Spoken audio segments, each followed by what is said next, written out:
Hi, this is Kirk with Forex Trading Secrets. In this video we want to talk to you about 7 basic Forex rules for beginners.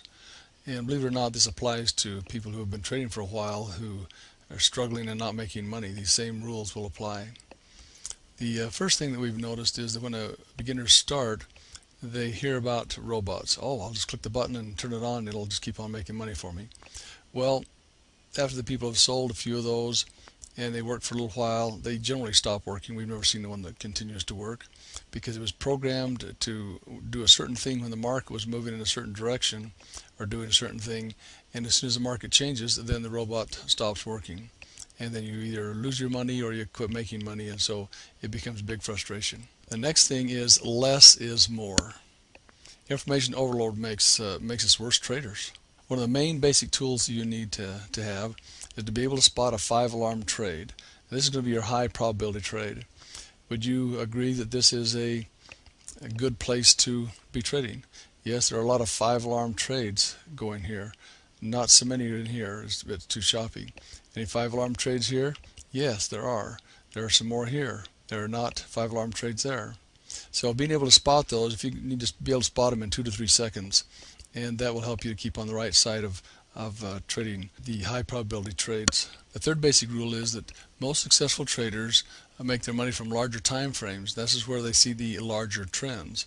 So you can see, and this is a 4-hour chart, there was a nice move here.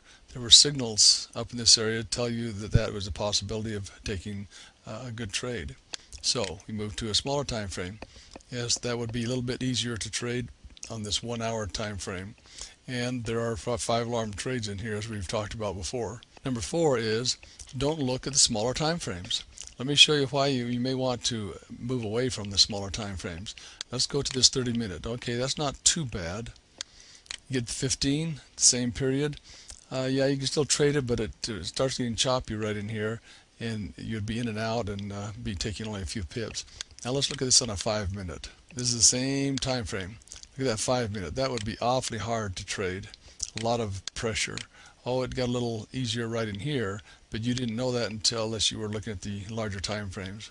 So back to the 4-hour time frame, that is the major trend, and maybe the 30-minute and the 1 hour would be about as small as you want to go. You could trade this very successfully on the 1 hour. Suggestion is to make the bigger pips, use the day, the 4-hour, and the 1 hour as your main trading time frames.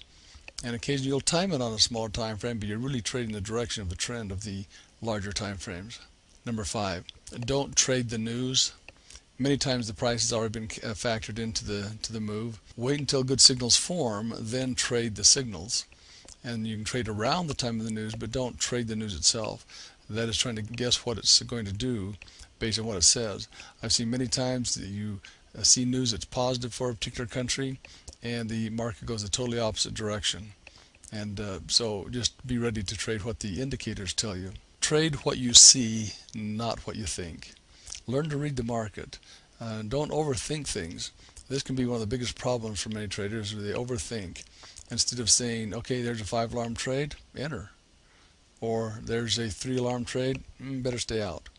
You don't have to think much more than that. But find the trend on the larger time frame and go from there. Number 7. Now your exits are more important than your entries. An exit comes about with good money management. And learn how to manage your trades, and then be willing to close a trade, whether it's a winner or a loser.